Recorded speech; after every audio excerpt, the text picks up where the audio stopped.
Okay, welcome everybody. We're going to call the City Council Successor Agency Finance, Power, and Authority meeting to order. Could we have roll call, please? Councilmember Authority Member Johnson. Present. Mann. Present. Smith. Here. Vice Mayor, Vice Chair Christ. Present. Mayor Chair Paris. We have a quorum. Motion to excuse. Second. All in favor? Aye. Call to order the Housing Authority meeting. City Clerk, roll call, please. Authority Member Harvey. Here. Mann. Present. Smith. Here. Vice Chair Christ. Present. Chair Zetto. Here. We have a quorum. Okay, the invocation is by Pastor Shane Eidelman. I don't see Shane here. I think he's running late.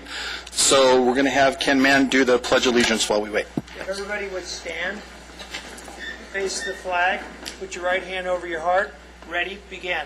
I pledge allegiance to the flag of the United States of America and to the republic for which it stands, one nation, under God, indivisible, with liberty and justice for all. Thank you, Mr. Mann. We're going to have a presentation by a couple of the Fair Board directors, President Ron Emard and Director Sandy Smith.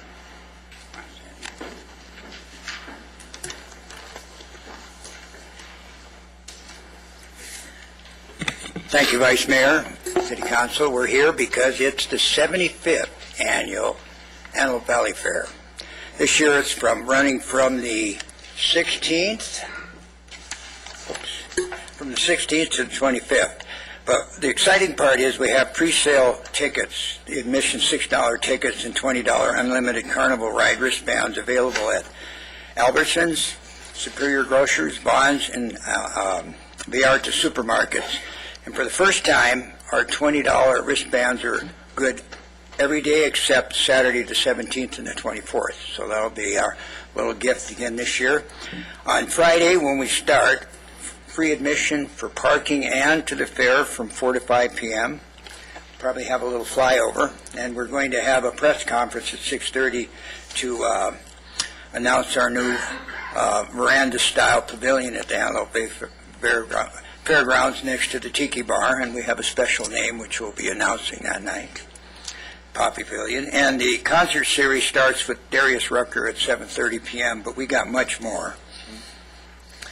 So Saturday morning, we'd like all of you to join us for the Antelope Valley Fair Parade on the Boulevard. It starts at 9 o'clock. It's sponsored by the Lancaster Chamber of Commerce, the Lancaster Auto Mall, the City of Lancaster, and Lancaster West Rotary. And we have a lot of great entries kicking off the fair. We have a VIP breakfast that morning at the Chamber office, and you'll be hearing more about that as well. So we look forward to seeing you then. Then on Saturday, we... On the 17th, Saturday the 17th and Saturday the 24th, it is the Rotary Club of Lancaster Book Drive Days. We encourage you between 2 and 4 p.m. to bring 3 gently used or 1 new elementary school book and get 1 free admission for that. So there's another great bargain. Collected books are being donated to the new Anna Verde Hills School. Something fun is going to happen during the Foreigner concert this year. A local taste to the concert.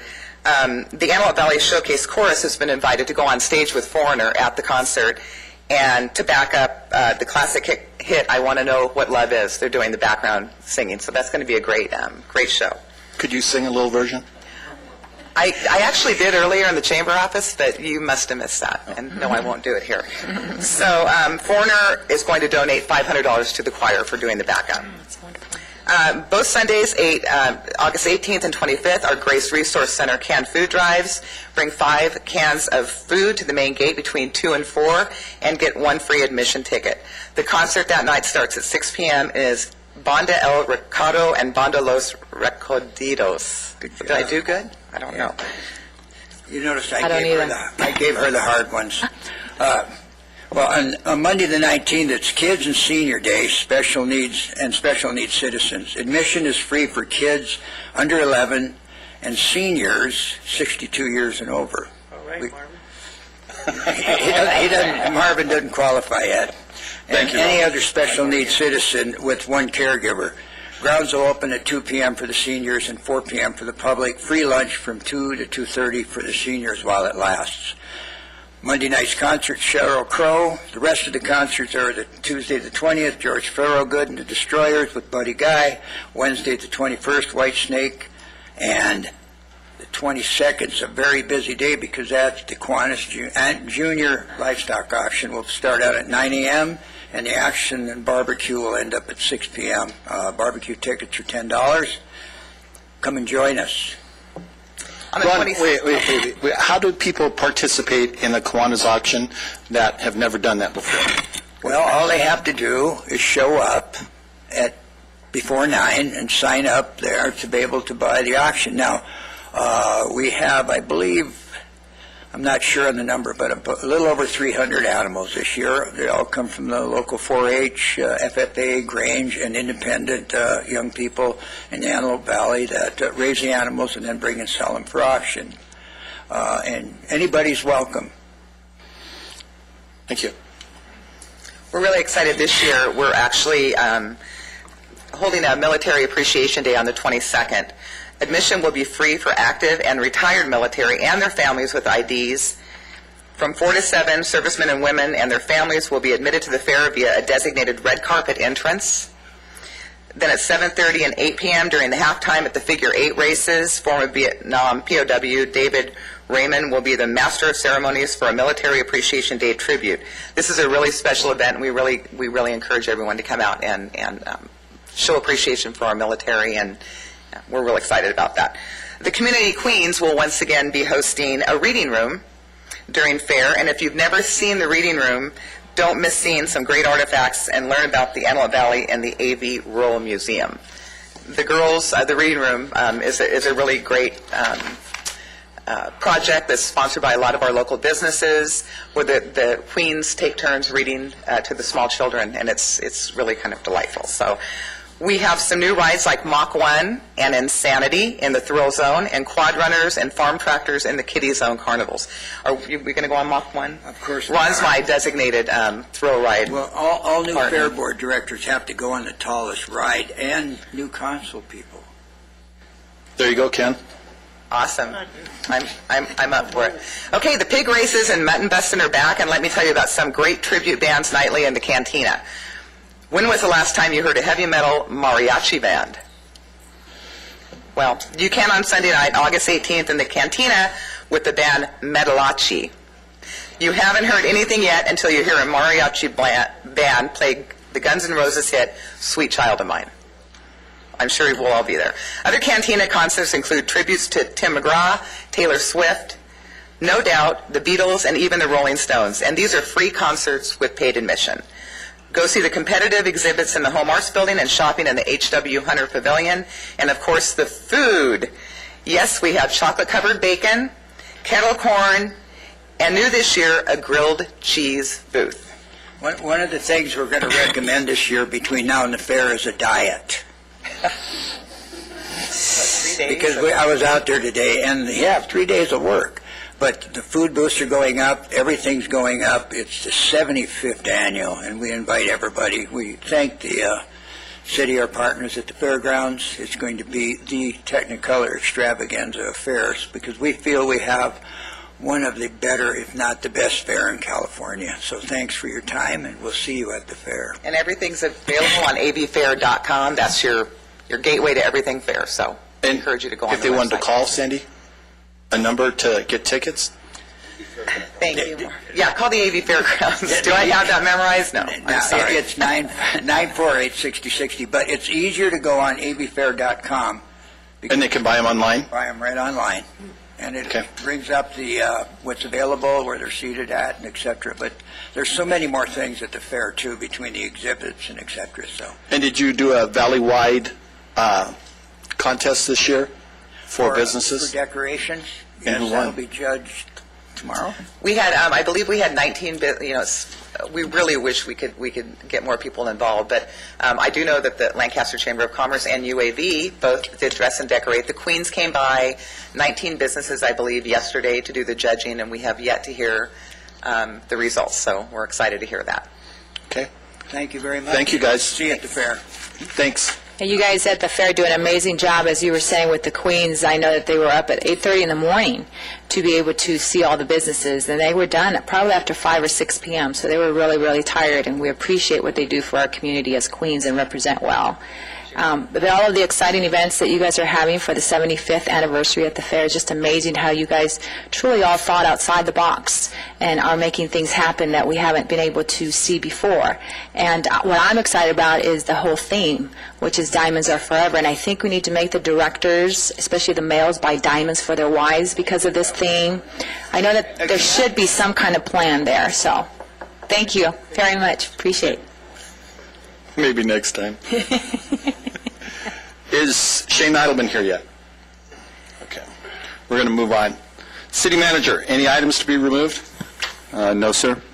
Can we move CA1 to now?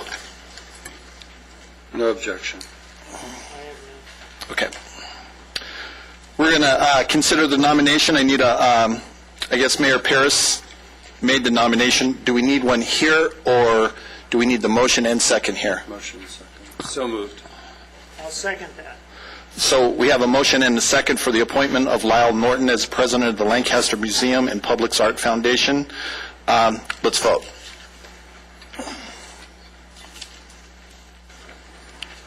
Okay. Does he need to be sworn in? I don't see him in the audience. I see some skinny guy out there, but hardly even recognize Lyle out there. That's his younger brother. That's his younger brother. Lyle, can you come down and be sworn in, please?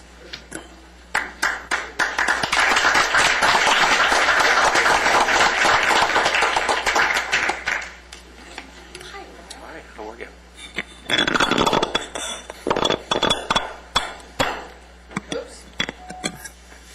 Please raise your right hand. Repeat after me.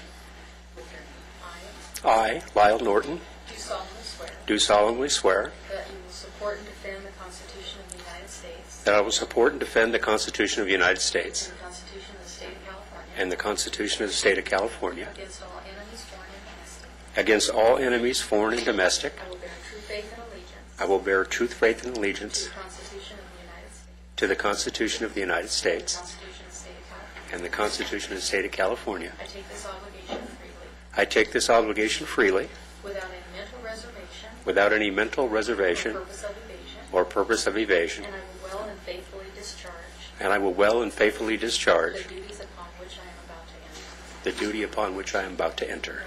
Congratulations. Thank you. sir. All right.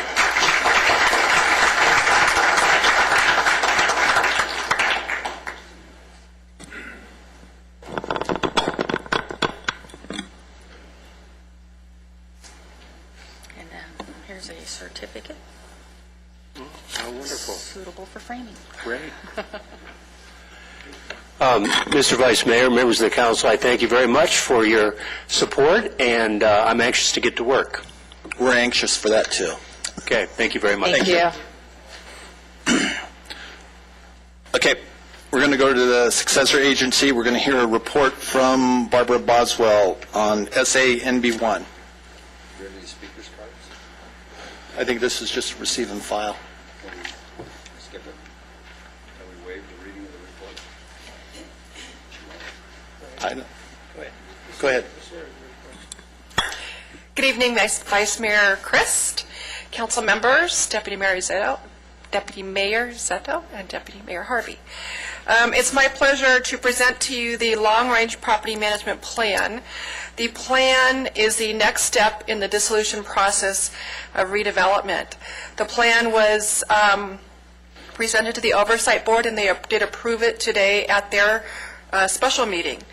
The successor agency role is the successor agency was required to prepare the report and then provide it to the Oversight Board for approval. Now that it has been approved, it will go on to Department of Finance for their review and approval.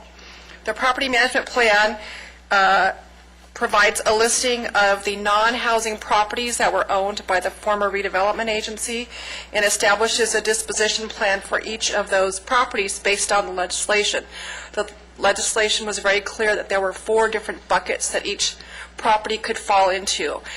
Staff worked together in determining what the best and highest use of each of those properties were. But some of the uses, there really was really not much discussion. 203 of the properties were clearly public use properties, such as drainage basins, parking lots, city hall properties, those sorts of things that were government use. There are approximately 150 properties that are either in approved redevelopment plans or specific plans that we had acquired for purposes of future development, and then 12 properties that are slated for future sale. The plan was developed in conformance with legislation, and it was a Herculean effort to do some of the research required. Many of these properties were required 10, 20, 30 years ago. Trevin Barber spent probably the better part of the past year researching the 360-plus properties and to put together the plan that conforms with the requirements of the legislation. I'd also like to recognize the council and your role as a successor agency. It's due in large part to your leadership that we are at the point that we are at. We couldn't be here without having received what's known as our finding of completion, which is I always thought of it as a golden ticket, but it's the recognition by Department of Finance that we have fulfilled all prior requirements in terms of audits and reviews, payments of what they considered surplus funds, or payments of monies that they calculated. We have satisfied all of those requirements, and last week did receive our finding of completion. So we are well on our way in fulfilling all the requirements of the dissolution of redevelopment, and while it's not something that we're excited about, I think we should all be proud of where we're at in terms of meeting the requirements. I'm happy to answer any questions that you may have at this time. We have any questions? Thank you. Thank you for what you've done. We appreciate it. Do we need a motion and a second to receive and file this, or can we order it? You can order it. Okay. We'll order it without dissent. Let's move on to the minutes. We have two sets of minutes. Let's take M1 first. Need a motion and a second. So moved. Second. We have a motion and a second for M1. Let's vote.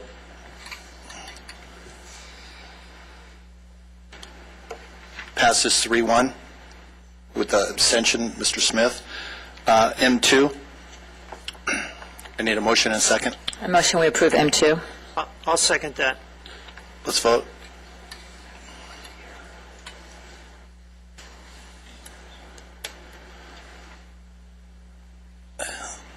Can we do that again? Okay, I need a motion and a second for M2. So moved. I'll second that. Ron and Nat. Let's vote. Passes 3-1 with Sandra Johnson abstaining. Consent calendar. We have a speaker card on CC4. Michael. Are we moving CC4 then? I think we're just going to let him speak on CC4, then we'll do the whole thing. Vice Mayor Chris, council, staff, ladies and gentlemen.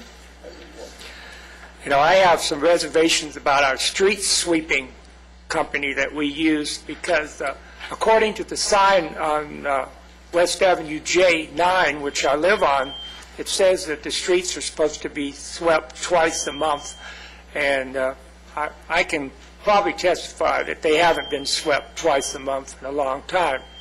I don't know if it's budgetary reasons or not. As a result of them not being swept twice a month, the debris flows down West Avenue J9 to the corner of 12th Street West, and sometimes it looks like a dump because all the paper and debris has flowed to the bottom of the street.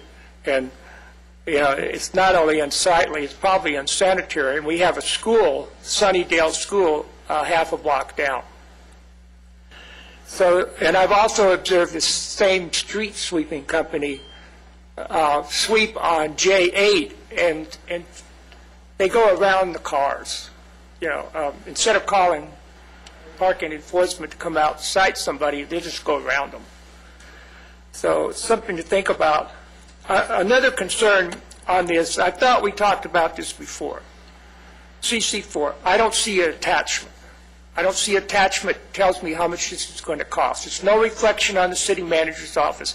But, you know, I'm involved in a lot of stuff in the community as a troublemaker. I don't have time to go to City Hall and ask to see an attachment. Attachment should be on the agenda so that I can pull it up on the computer and see what this is going to cost.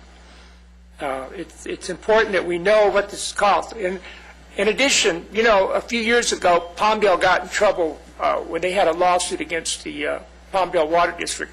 It went to court, and the Superior Court judge went back to the minutes of the Water District to find out what they were talking about. Someday, some judge is going to come up and want to go back to our minutes, and we don't have complete minutes because we don't have complete attachments. I don't know what the deal is on it. It's, you know, maybe it's me, but I would like to see more information on these things where we're spending taxpayers' money. Thank you. Thank you, Michael.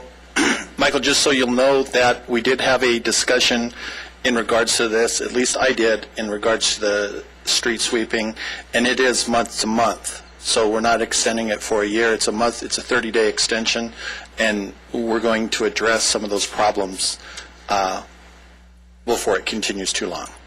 So hopefully that'll work. I need a motion and a second. City manager. Yes, sir. I would also point out that it is a extension, and on the staff report, it does state what the cost of the extension is under the fiscal impact. Okay. Thank you. I need a motion and a second for the consent calendar. I'll make the motion as so comprised. Second. We have a motion and a second. Let's vote. Passes 4-0. NB1. We don't have any speaker cards. Suggest we waive reading of the staff report. I'll second that. Okay. I need a motion and a second. I'll move that we adopt project number 10008. I will second that. We have a motion and a second. Let's vote.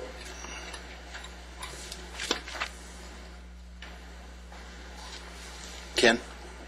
Oh, I'm sorry. Passes 4-0. NB2. Mr. Dorico. Thank you, Vice Mayor Christ and distinguished council members. I just want to give you an update on some things. We came here a couple months ago from the Public Safety Office and talked about a program that we've implemented. And I just want to bring to light some things, current projects we're working on, and some things we've accomplished in the last several months. First of all, that's what's really important as it relates to our relationship with our biggest contract with the Los Angeles County Sheriff's Department.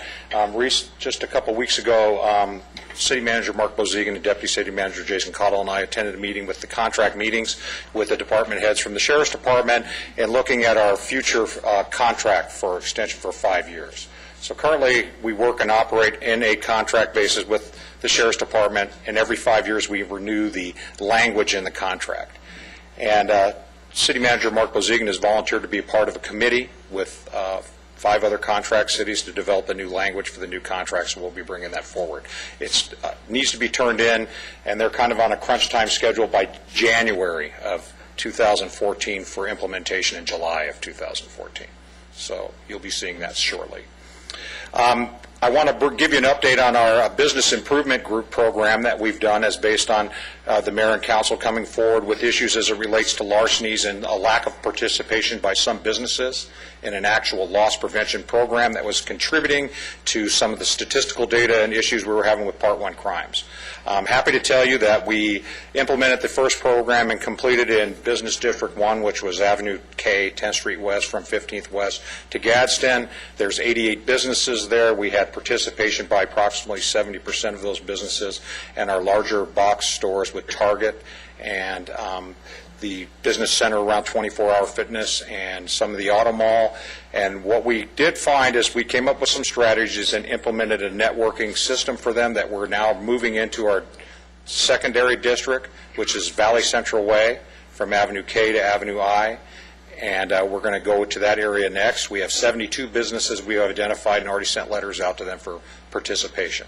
So we're going to evaluate over a 6-month period in Business District 1 our strategies that we've implemented working together with community partnership with those businesses and see where we're at, and be happy to bring that back to you. We just celebrated National Night Out last Thursday. I want to thank Chief Cozy and Captain Nelson for the large show of support from their agencies at that. We had a great turnout with some of the service organizations in the community, and I really want to thank Target for their overall sponsorship and support of National Night Out and public safety as a whole. We have some great community partnerships along with some of the larger corporate stores in the area. Walmart being an example is always there for us when we need things. And we had a great turnout from service organizations, Red Cross, Boys and Girls Club, even participation from the county, from the Department of Social Services, County Health. So it was really good. We had a lot of vendors out there and a lot of information. And we moved it to American Heroes Park in conjunction with the farmers market. I think that was a really good move for participation from the community. We're right now working closely with the Parks Department on our, we're getting ready for our large condensed event season here in the next 3 months. After starting in September. So we work very closely with Parks and the Sheriff's Department and developing a plan of action in their IEP process and for security at the events. We're looking forward. We've put it all on our calendar, and we'll have a huge presence at those events to help Parks. I want to give you an update on the Community Youth Court. As you probably remember, is we have a community youth court here that's a diversion program for low-level or first-time offender youth within our community. We have a significant issue as we don't have a juvenile traffic court that exists anymore here. So citations that are issued by law enforcement agencies to low-level juvenile offenders are not being managed. Okay, so what we've done is we've implemented a diversion program through recommendation from the sheriff's station, as well as an evaluation process by our involvement to determine which cases are appropriate to divert here. We manage that court here within our building. And just to give you some statistical information, in 2 years of implementation, we've handled over 200 cases on diversion cases. We've had 160 of those participants complete the program. We have 60 right now that are in transition. 87% have not reoffended since their time in implementation of that program. And there's some strategies involved with restorative justice and parental responsibility aspects, providing services to the family if there's gaps and issues there that are identified through this program. The great thing about it, too, is we've had a lot of collaboration with Cal State Bakersfield, Cal State San Bernardino, some of the universities out there with providing interns that are usually going on to work as social workers or work in some community aspect as it relates to government, and they've been participating with us. This past year, we implemented a public safety specialist program where we converted a couple items here, employees within the city, over into the public safety department that have a significant background as it relates to quality of life issues in the community. We have 2 of those items currently assigned to us that are managing a pretty significant caseload based on complaints. And what we're trying to do is, and we developed this with Captain Nelson in the Sheriff's Department, is to take those issues that aren't really in the realm of law enforcement based, but they have an impact on the community, for the quality of life issues out there, and then the 2 individuals I have are uniquely suited to that type of work and have a lot of experience in it, and so we've been developing strategies as it relates to that. So we've implemented a community improvement program just down here, specifically downtown, to identify that. We have a lot of elderly shut-in folks and some issues here with some criminal activity that we're addressing through that. But again, to fill those gaps between something that's really not more appropriate for law enforcement, especially based on that resource and what it costs, and better utilizing resources we have in the city or available to us in the community. I'm going to save my favorite one for last. That's AB 109. I'll give you an update on that. But I just want to say we're doing something really, really good, and we're excited with the new VISTA volunteers that we have coordinating with us, and something we're implementing there in a tracking system based on a case management system for public safety, and especially more identified to outstanding restitution that the city's owed on graffiti or traffic accidents or some issue where a drunk driver was involved, some criminal action that led to a restitution order from a court that we're not receiving the funds. So I've sent Amy Vasquez to work closely with the court clerks in the DA's office to identify those cases. And at this time, we have probably well over 200 folks that have court-ordered restitution owed to the city that we need to reinstate back through the court. And we have a method we're developing with the DA right now to do that. So How much total funds is that? Honestly, I can certainly get that for you and provide that to you. I know the number based on the number that are still out there. We've garnered some participation from the Department of Probation. It's an interesting fact that you can have a condition of your probation that you have to pay court-ordered restitution, but it's not a condition if you violate it that you can be sent back to jail for or brought in front of the court. It's not enforced. So we're seeking some remedy through the court to enforce that. So I will get that for you, though, sir. Thank you. Okay. The last one I want to talk about is we've been having this discussion about state realignment and AB 109. I think everyone's pretty well an expert on that whole program now. It's been enough in the media and discussion in here. But I want to bring you up to date on some of the activity of the Sheriff's Department. And this has been an ongoing discussion by committee from the Crime Commission that we will be bringing forward some recommendations to the council at some point when that commission determines what path they would like to take. I will tell you that the Crime Commission has been extremely valuable in developing strategies and coming up with recommendations and working collaboratively with the different law enforcement agencies that are present here in those meetings. And a lot comes from that happens behind the scenes that is not discussed out in those meetings. But as of this date, there's been well over 500 compliance checks since January 1st in Lancaster for compliance with AB 109 and parolees. Captain Nelson's team with the core and top bomb team, which is a city resource team, has done 459 of those themselves. So it's having a definite impact on resources for us as a city, that there's a significant expense associated with those teams. That's not the only thing that they're doing. They have a myriad of other duties they do in support of Neighborhood Watch and other programs we have out through the city, and they're kind of a special assignment group to deal with community issues. But as you look at that, the remainder of that is being done by the Cops Bureau team that's been assigned based on the limited resources that the sheriff actually received in management of this program versus what probation received. Okay. As of this date, I'm happy to report to you the lease is signed for the enforcement part of probation and those officers who to be assigned, and the tenant improvements are taking place in that facility right now. There was, as I reported to you before, the RFP process was going in place for a day reporting center. They have made a selection, but that is not up and running. Currently, any services that are being provided are being done through a third-party provider through Walden House downtown. And actually, we're lucky because we have Janie from Paving the Way Foundation that's implementing some of that resource, but only on referral basis, and it's about 25 individuals a month. Well, that's nowhere near the number that we're seeing of individuals that are using an address in our city. So we want to tighten that up. And so I will tell you statistically, out of those checks, since the first of the year, just our team alone has arrested 96 people on new charges of those offenders, just based on compliance. So that's pretty significant when you start thinking about the numbers we're seeing that's being reported out for their recidivism rate and how they're managing that. So that's part of the discussion that's going on with the Crime Commission. What are they considering recidivism? I can tell you Captain Nelson gave a significant statistic on how many arrests have made overall countywide in this program from the day it started, and it's a little shocking. And that's something, as we go farther into this, we'll report out from the Crime Commission. Lewa, you talked about the AB 109 and as far as Lancaster receiving its fair share as compared with, say, Ventura County? I can tell you that we have more in our release in the Antelope Valley than Ventura County has in the entire county as a whole. So that's pretty, when you look at those type of numbers and what is happening in the program, and as Captain Nelson can address, in LA County, we are the largest recipient here in the city of Lancaster of those individuals.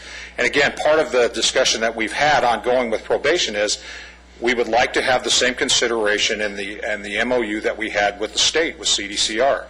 Folks that are released into our community through these programs need to have an historical tie back to our community. And that's not the case, and probation absolutely refuses to participate in that with us. What do we need to do with that? For years. Pardon me? What do we need to do? I think what we'll do is these are discussions we're having with the Crime Commission. I think it will definitely come to the level based on the recommendations they make. We'll have the discussion again tomorrow on an update based on some of this information, based on those recommendations in collaboration with the council, and make a determination on what direction we want to go and implement that. And I believe it's an issue with the county, how they're managing that resource, not on the sheriff's department, but on the probation side, and what responsibility do they have back to our communities as it relates to this program. What can the council do as a whole? Is it incumbent upon us to contact Senator Knight, Assemblyman Fox, and tell them that we don't want any more AB 109s dumped in our area? Yeah, I would. That's definitely going to have an effect through the legislature, but I think more of what's happening right now that affects us directly locally is how the program is being managed by the County of Los Angeles, and specifically the LA County Probation Department. They've received a certain number of funding. There's state requirements as it relates to this program, and I think we have a responsibility to ensure that they're living up to the standard that's been placed and requirement by them receiving that funding. And personally, I mean, just based on examination on the front side of it, the Sheriff's Department received a very small portion of the total allotment that came to LA County for managing that process. They're living up to what their representation was to the Board of Supervisors on how they were going to implement their process, and the LA County Probation Department is struggling with that. Can you give us an update on carping? Yes. We heard some good news the other day at the Contract Cities meeting from the Assistant Sheriff that there is a goal, and I'm saying goal very loosely here, okay, in the discussions with the CAO to end carping within 6 months. So I think we're going to finally see that come to an end. The captain's resources that he's having to do magical things with to comply with our contract minutes are going to take a lot of burden off his detectives and his administrative staff that are filling those radio cars, including himself. I don't know if you've realized that, but our captain actually goes out and works in a radio car, which is an interesting thing that I've never seen before, but it's a good thing. Any questions? Mr. Dorigo, thank you so much. That was very thorough and very informative, very positive in everything that was being said. I think what we really appreciated was hearing that you were mentioning a lot of the community partnership. You know, like you were saying, 72 businesses being involved, not just businesses, but also universities, to make sure that we all come together to do the research that needs to be done continuously to keep our city safe. So I applaud you and thank you for the thorough information that you've given us. It was very nice. Thank you. Anyone else? Thank you, Mr. Dorigo. NB3. Carlisle. Welcome. Thank you.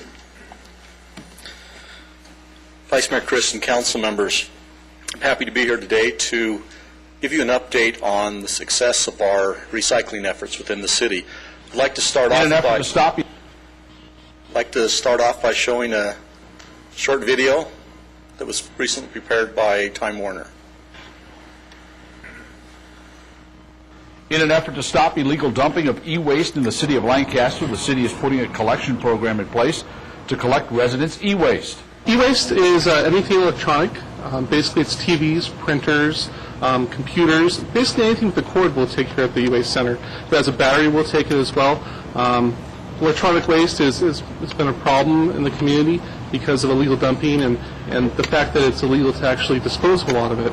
So we take all kinds of electronics here at the center, anything from a huge big screen TV to the smallest curling iron and even a lamp. Annual cleanup of e-waste in the city of Lancaster that is dumped can cost the city up to $250,000. The city of Lancaster has made it easy for residents to dispose of their unwanted electronics. There's actually a few ways residents can participate. The center is open 24 hours a day. People can come here from 7 to 5, and there's an attendant here that can actually help them unload. Or we have a 24-hour area behind you where they can come after hours or on the weekends to drop stuff off. Also, we have a business program where we do free business pickup for any business in the city of Lancaster. They can just call us, we'll schedule a time, and go pick it up at their business. Then the third way they can participate is through our new multifamily program, where we are looking into setting up collection sites at apartment complexes and multifamily buildings to help alleviate the problem with people who move out and have all this electronic waste at the actual complex. So we'll actually go there and work with the apartment manager or the owner to pick up the stuff and remove it for them free of charge. For more information about disposing of e-waste, you can call the city at 723-5885. On August 3rd and 4th, the city conducted a quarterly recycling event at our 24-hour center at the maintenance yard, and this was our most successful event. We produced over 54,000 pounds of e-waste and collected over 2,000 gallons of waste oil. The citizens of Lancaster have been very supportive of this. It's interesting, we keep having the events, and I keep thinking it's going to taper off because people will have brought all their stuff in, but it keeps growing, and several people said that they'd never been there before. It was their first time. So that's kind of exciting to see the support that's still there. On average, we've been collecting about 12,000 pounds of e-waste a week, and our quarterly events attract typically 500 plus vehicles and bring in about 35,000 pounds of e-waste. So it's proven to be successful. It's diverting things that in the past may have been dumped along the right-of-way, and we would have had to pick it up. So we're excited about how that's going. We want to let you know that our recycling center is being recognized. Cal Recycle recently visited and toured our facility, and they were very excited about what we were doing. In fact, they want to implement a statewide municipal program based on what we're doing. In 2012, the city received the Environmental Project of the Year Award from the High Desert branch of the American Public Works Association. Earlier this month, we were notified that we were being awarded the Outstanding Household Hazardous Waste E-Waste Recycling Program Award from the California Resource Recovery Association. In fact, tonight, Alan Thompson and Justin Lewis are attending their annual conference and will be receiving that award. We want to continue to build on this success and are expanding our efforts by now we're taking waste cooking oil at the center. Just added a tank that allows us to take and process antifreeze. We want to continue expanding it. We know there's a need for used paint to be disposed of. Currently, our center is not licensed or authorized to take that. But I want to tell you, we are happy to say that we are in the process of working out an agreement, and we will be bringing an item before you at a future council meeting that will allow us to take paint and household hazardous waste. We also recently started a multifamily e-waste collection program. We started at Montecito Apartments, and we've dropped off some green e-waste bins, and they're being utilized, and they were excited about that. We started there, and they said, I think we have 6 more locations. We want to take it slow. We want to build it and have it be successful, but there's a lot of support and a lot of interest in it. We also recently received approval from the state to build 2 satellite recycling centers, one on the east side and one on the west side of Lancaster, to make it more convenient for the citizens to be able to dispose of e-waste and waste oil and those things that we want them to properly and legally dispose of. And with that, we will continue to see a decline in the illegal dumping throughout the valley. I thank you for the opportunity to make this presentation. I'd be happy to respond to any questions you may have. Mr. Workman, can you, it's such a positive thing that we're doing here, could you share the address and phone number with everyone again, please, the location? The address, our city maintenance yard, is 615 West Avenue H. The phone number best to reach them at would be 723-5885. Thank you. Thank you. You've done a wonderful job. I mean, it really makes a difference, and thank you very much. Thank you. I appreciate it. Thank you. Michael Reeves. Vice Mayor, Chris, council, staff, ladies and gentlemen, I want to commend Public Works on this collection that they had. I had an opportunity to go out there, and it was really organized. It was so easy to get in there. They had the place with cones and signs, and they have people to help you and help you take the stuff out of your car. I mean, it was just really so organized. I was so proud of the city. And while I'm up here, I want to commend the Parks Department for taking care of a concern I had at a swimming pool. And I want to commend the Sheriff's Department for coming out a couple weeks ago on J9 when we had an individual sleeping in his car on the wrong side of the street on top of that. So even though I get up here and make comments, we have a lot of positive things going on in the city. And I was really impressed by the electronic recycle fair. Thank you. Thank you, Michael. Okay, we'll receive and file this without dissent? Okay, move on to, we did CA1, CR1, Mr. Mann, but before we go to you, we'll listen to Michael again, and maybe you could answer some of his questions. Yes. Michael, you back up.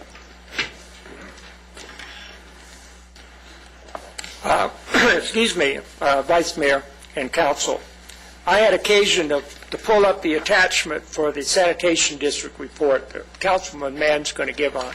And, of course, I'm not happy with it because it doesn't have complete figures of on the second page, it talks about the fees and tolls and rates and stuff that they're going to charge in Sanitation District 14. Of course, I would like to have a more detailed thing, but we can take it as we go along.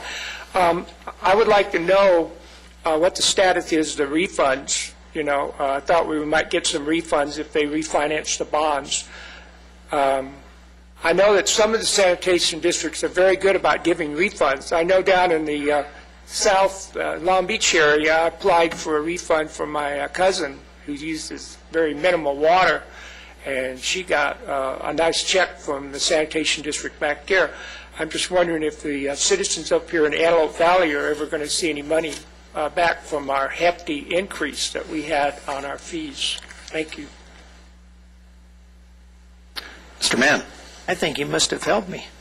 So let me address a couple of things. Obviously, in our normal process of the monthly meeting, we approve the expenditures, but one of the topics was just of recent, at our last meeting, we passed a resolution that changed the process for someone to get either a refund or a reduction.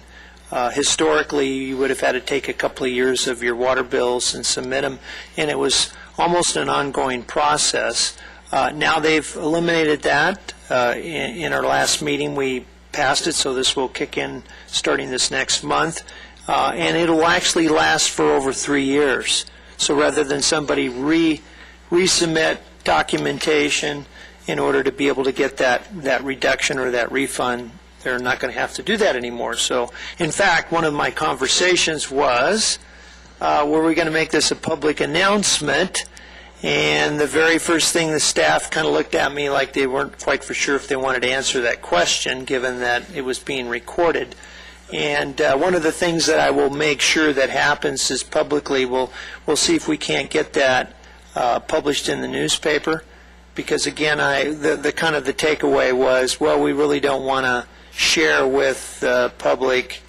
You know, they didn't really come out and say that, but they weren't supportive of the fact that maybe we had to do a big public presentation about how much easier we're going to make it on citizens. As regards to the bond, my last request of the finance director was to kind of give us an updated status, because obviously the first concern was replenishing the fund that we drew down on by holding the rates down. And again, I want to appreciate Councilmember Smith, because it was his relentless position that he took given the current economic situation the last couple of years. But again, it put us in a position where we did not have the funds built up in reserve that needed to take place. So the very first action was, with the refinancing of the bonds, was to get those funds replenished first. And then, of course, my next conversation was, how about you doing me a workup to determine whether or not, if and when we can possibly give a reduction in the sanitation rates on an annual basis. So, two things. So I'll make it a point I'll get with staff, and I'll bring my notes and the presentation so that we can get it published, because I think we need to make it public knowledge that there's the ability to get a reduction in your annual rates. Thank you. Thank you. Okay, under council reports, I'm going to ask the deputy mayors if they could give us a report on the town hall meeting.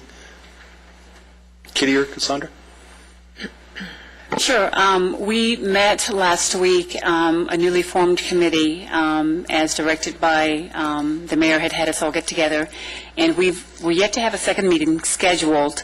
There's a lot of work in front of us on the Voters' Right Act, as well as redistricting. There was a lot of good conversation. We had about a couple of dozen folks in the audience, and about maybe a dozen or so did, remark on some of the things that they were concerned about. There were a number of things. So we are going to be scheduling something within the next 2 weeks to get that team together. There is a lot of work that's yet ahead of us before we can actually do an official report out, though. Kitty, do you have anything else with it? Sure. I didn't think that there were a lot of people that were interested in the districting idea. I know the three of you were there, and you heard the comments. So that was interesting to hear. Thank you. I thought it was very, very, very interesting, and thank you to both of you for giving your time to that committee. Yeah. Deputy Mayor Zito, I agree with you. There wasn't much of a turnout, but I also agree that there's a lot of work to be done.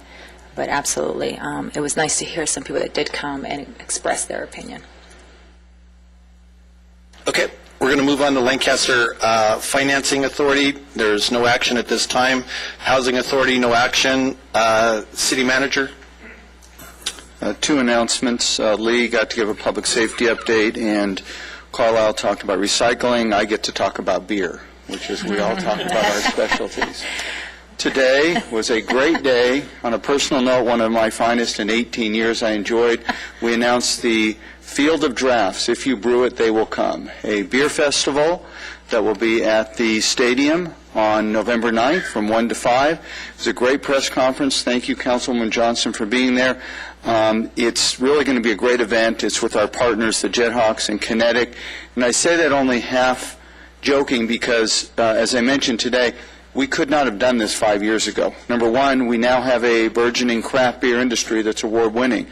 Number two, we now have a council that shows leadership and a staff that work together that aren't afraid to take things on, and they've been successful at taking new projects on each and every year. And most importantly, and I think Vice Mayor Christ has pushed this, you saw it with the fair, is partnerships. The things that are happening in this community now, including this festival, are because of partnerships and because we're not expecting just one entity to carry the weight. So come on out. You can get tickets September 1st online. It will likely sell out, so be early to get your tickets. There'll be beers to taste, great food, classic rock, country music, and college football, likely USC on the big screen TV, or actually the big screen at the stadium. So it'll be fun. They won't be playing that day. We made sure of that. That's why we picked that date. Could you escort him out, please? I forgot number 2. Oh, I remember number 2. Our Assistant Fire Chief, Gerald Cozy, despite his advanced age, next week would be riding a bicycle with several other firefighters from San Francisco to Los Angeles, raising money for cancer research.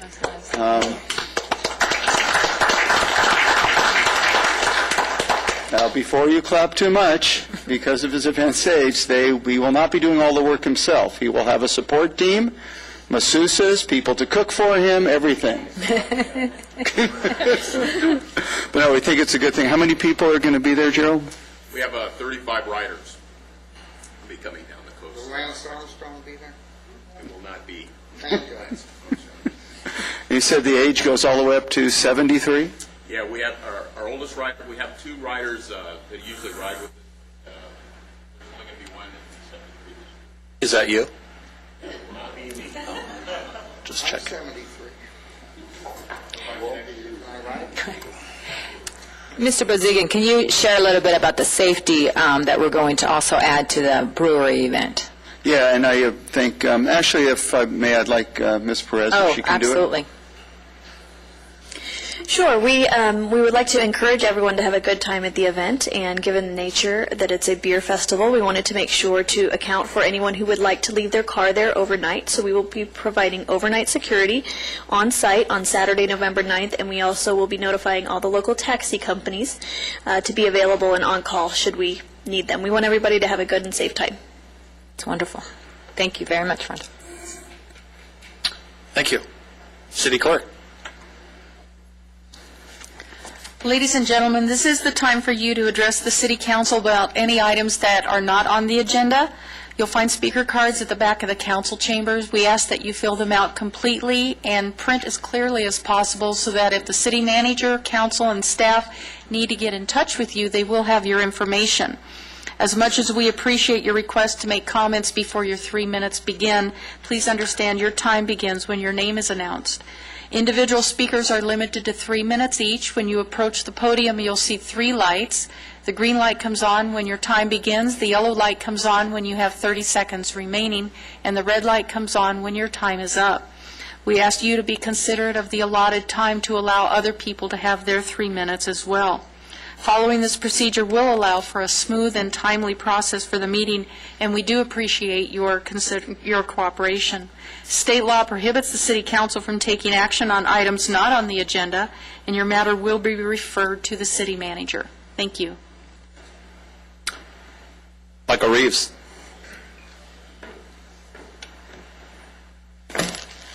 Vice Mayor Chris, council, staff, ladies and gentlemen. I've come up before and spoke about this, and I'm speaking about it again.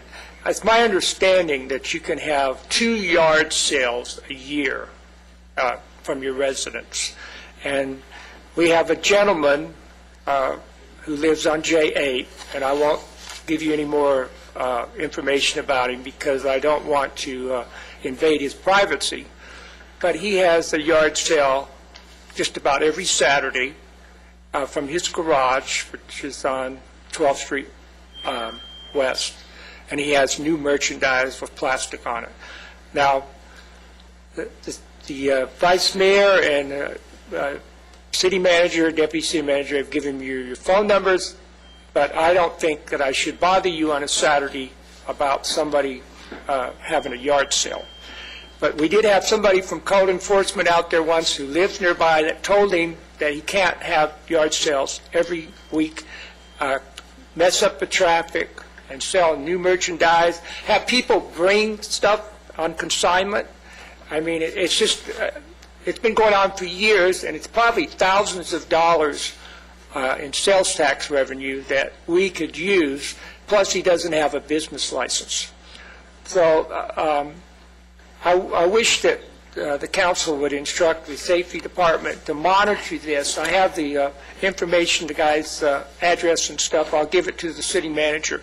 Have somebody check this out and stop this guy. It's ridiculous. It interferes with the traffic, and it's a nuisance, and it's against the law, against the code of the city. Thank you very much. David Paul.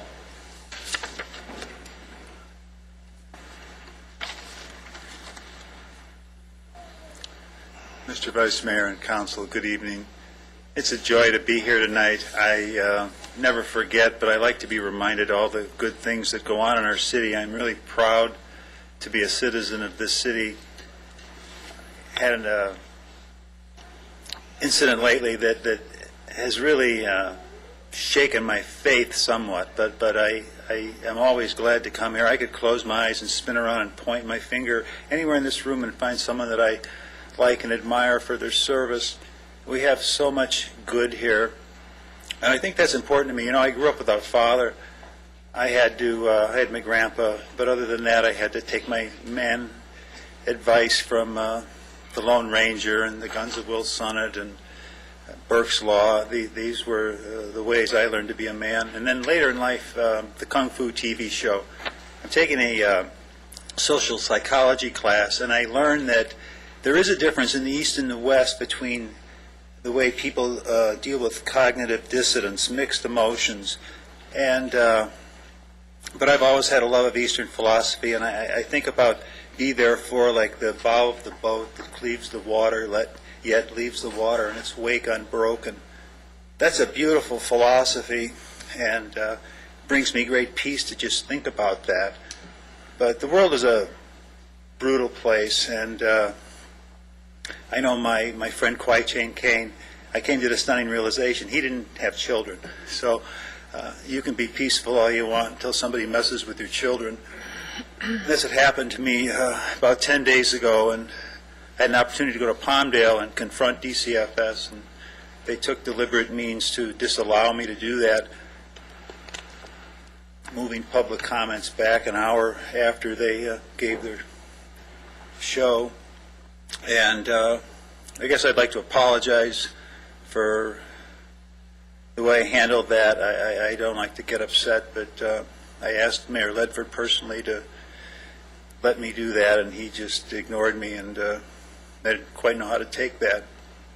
But you learn who your friends are in times of crisis, and I got to tell you, I'm just heartened by the support and the love that I've got from the people that I love and trust in this city. And it's my wife and my children mainly. Unfounded accusations can wreak havoc, and my wife cries herself to sleep, and my children are not quite right, and I don't know what to do about it because I'm still subject to the same unknown forces that anonymously report things that are so ridiculous that I don't even mind you knowing, but still puts us in that position. So that's what I'm going to work on, find some justice in this anonymous reporting ridiculousness that I've been exposed to. Thank you very much. Thank you, David. Dan?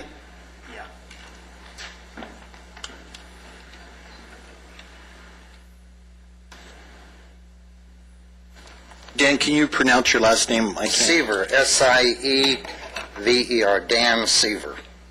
But I'm not a deceiver. By the way, Mark, I know your dad real well, Ralph.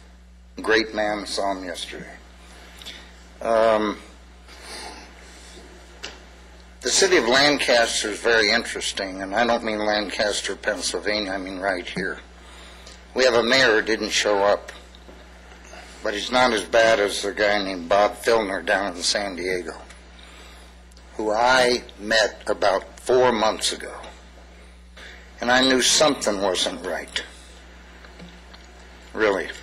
Now, I'm basically a real estate developer, and I put up a lot of buildings, and I used to speak in front of the city council in Culver City, a very good city, and as you know. And when I look at Harvey, I think of Steve Harvey. Are you related? And you're quite a man. Christ is like Christ. Paris is not from France. Johnson could be Magic Johnson's wife. Smith could be anyone. But in Culver City, we have a field called the Ron Smith Field, where my son Josh played Little League, and maybe you're not aware of that. Something bothers me when I get on the 14 freeway and you head down to L.A. and you see all these signs lit up, child abducted. And that's horrible. I'm sure you've seen it. When children are abducted from their homes and from their schools, I mean, I've got step-grandchildren who go to Miller Elementary. Anyone could go in there and take Leanne and Deanne. And it is really, really a shame. But I salute the city and what you guys have done to Lancaster Boulevard. It's not Rodeo Drive in Beverly Hills, but it's still pretty good. And the prices are cheaper, right? Who knows where Beverly Hills is? Now, you mentioned USC. You went there? Well, I was Coach John Wooden's ball boy in 1951 when I was 11. Today, UCLA stands for the University of Caucasians Lost Amongst Asians. Have you been there lately? Dan, can you address the council, please? Sheriff, you deserve a raise. So I have to address the Board of Supervisors and Leroy Baca, because you guys do a good job. And you should be commended for it. It's not easy. But anyway, in closing, I live in Lancaster. I moved from Encino, and I'm proud to be part of the community. The Trap is going to have a big event soon. You know where Thank the you, Dan. Trap I is? appreciate your comments. Okay, have a good evening. Thank you. Monica?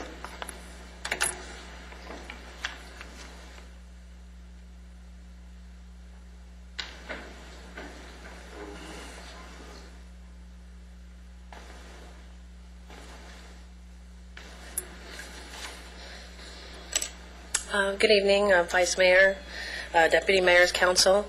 My name is Monica Gutierrez Hall, and I was informed by my union that included in tonight's meeting shall be a resolution regarding immigration reform. Is that correct? During tonight's meeting? Yes, No, it will be, I think, on the 27th? 27th?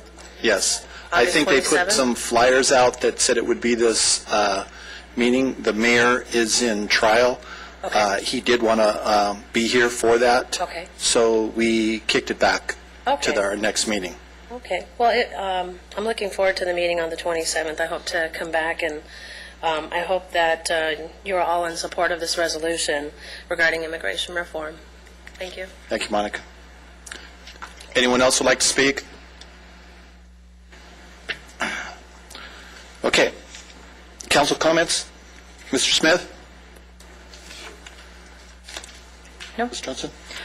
Just again, looking forward to the fair that's getting ready to come next week. It's going to be an amazing week and beautiful weather and a great time for us to come together as a community and enjoy our great city. Absolutely. Mr. Mann? Okay. We'll now recess to closed session for the purpose of conference with legal counsel, anticipated litigation, significant exposure to litigation pursuant to Government Code 54956.9D2, 3 potential cases, conference with legal counsel, existing litigation, Government Code 54956.9A. For the items identified on the agenda. That's not highlighted.